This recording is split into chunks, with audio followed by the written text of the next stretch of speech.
आप सभी को मेरा नमस्कार, सत श्री अकाल। और आज जिस मुद्दे पर मैं बात कर रहा हूँ, वो मुद्दा बहुत बुनियादी मुद्दा है। रोज़गार का मुद्दा है और रोज़गार के मसले पर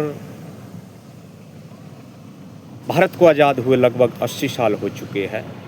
1947 में भारत आज़ाद हुआ, लेकिन आज तक भी किसी भी राज्य सरकार ने, केंद्र सरकार ने कोई गंभीर प्रयास ना तो रोज़गार के मुद्दे पर किया है, और शायद इसीलिए आज पेपर लीक जैसी समस्याएं, सरकारी गैर सरकारी नौकरियों में अनियमितताएं और लाखों हमारे युवा आज आउटसोर्सिंग के तहत एक तरह से गुलामी का जीवन जी रहे हैं।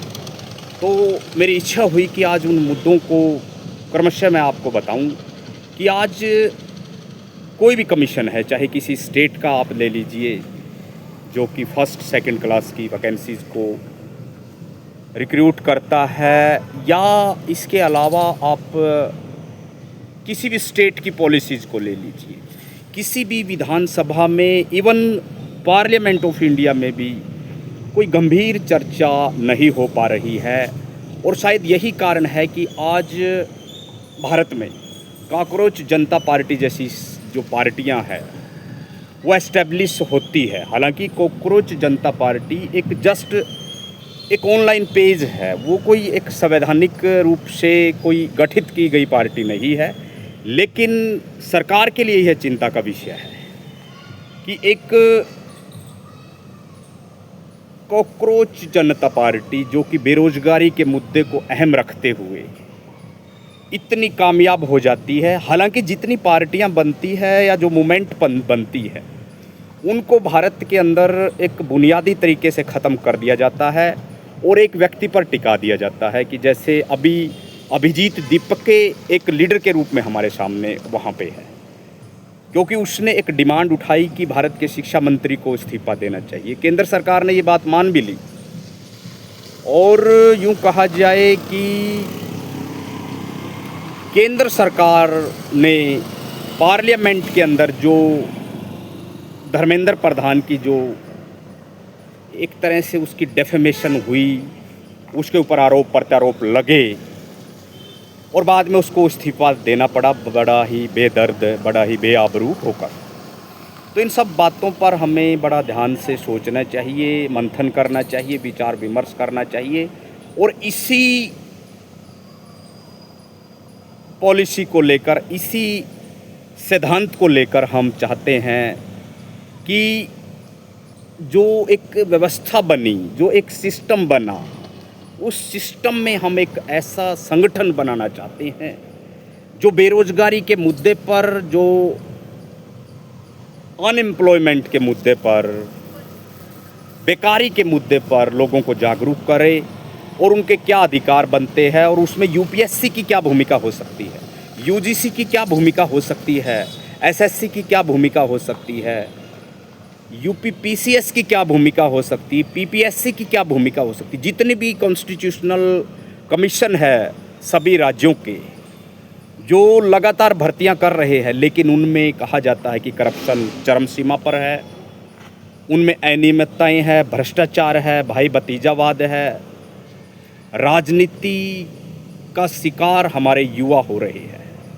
एक युवा लगभग 30 साल तक पढ़ता है और उसके बाद उसको कोई सेल्फ रिस्पेक्ट नहीं मिलती, कोई डिग्निटी नहीं मिलती, कोई उसको एक आत्मसम्मान नहीं मिलता कि वो खुल के ये कह सके कि मैं भारत का नागरिक हूँ। तो इन मुद्दों को हमें समझना पड़ेगा, सोचना पड़ेगा। मैं आप सब युवाओं को आमंत्रित करता हूँ, आप सब युवाओं को मैं इस मिशन मूवमेंट्स में इनवाइट करता हूँ कि हम भूमिहीन लोगों की तो बात करेंगे ही करेंगे, क्योंकि बेरोजगारी का एक बहुत बड़ा कारण लैंडलेस सोसाइटी भी है।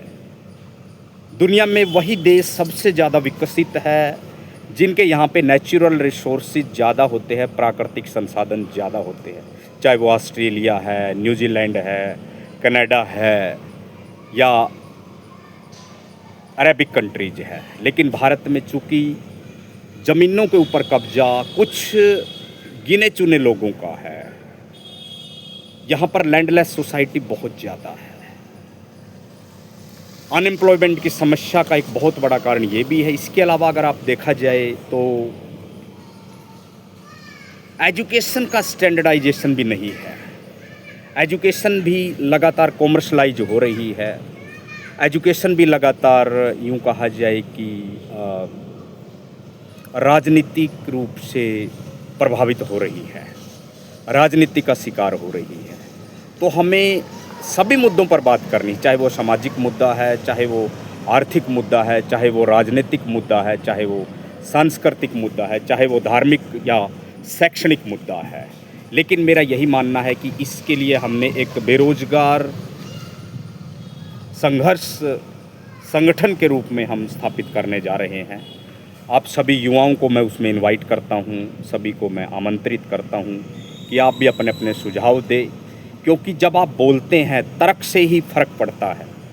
जब आप लगातार सामाजिक, आर्थिक, राजनीतिक, सांस्कृतिक मुद्दों पर बोलते हैं तो लोग आपको समझते हैं, आपकी पहचान होती है, आपको एक प्रॉपर उसमें एक समझा जाता है, माना जाता है। तो मेरा ये मानना है कि आप सभी उसमें प्लीज़ इनवाइटेड हैं और मैं चाहूँगा कि उसमें आप सभी, अगर आप बेरोज़गार भी हैं, अगर आपको कोई छोटा मोटा, क्योंकि हमारा जो मेन मकसद है, हमारा जो मूल एजेंडा है, हम लोगों को स्थायी रोज़गार देना चाहते हैं।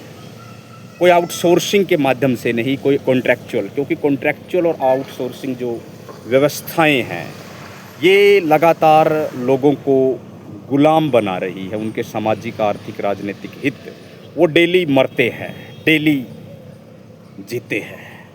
तो उनको हमें समझना पड़ेगा, उनकी मानसिकता को समझना पड़ेगा।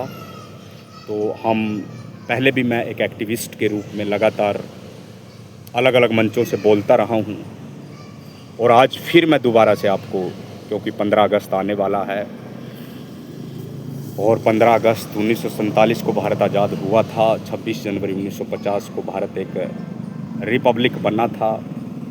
तो ऐसे ही निरंतर हम एक ऐसी व्यवस्था के तहत आज जी रहे हैं कि जिसमें करोड़ों लोग भारत में आज बेरोज़गार की ज़िंदगी जी रहे हैं, करोड़ों लोग लेबर के रूप में काम कर रहे हैं। हालांकि वो हाईली एजुकेटेड है, लेकिन उसके बावजूद भी उनको एक आत्मसम्मान वाली नौकरी या आत्मसम्मान वाला कैरियर उनको नहीं मिल पाता है। ये बड़ी गंभीर समस्या की बात है, इसको हमें समझना पड़ेगा।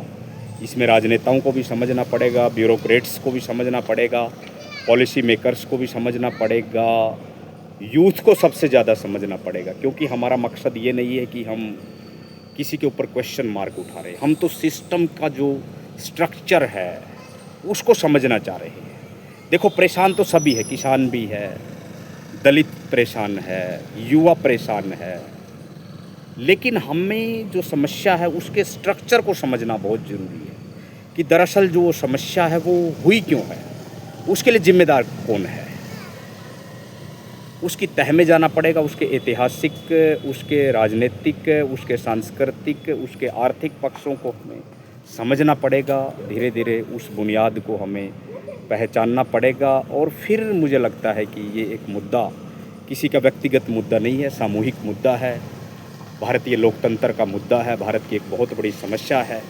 क्योंकि जो जंतर मंतर पर आपने देखा और जो आजकल रांची में चल रहा है, देवेंद्र महतो वहाँ पे जो मूवमेंट चला रहे हैं, उन्होंने खुद कहा है कि झारखंड कमीशन में बहुत हाई लेवल पर करप्शन है।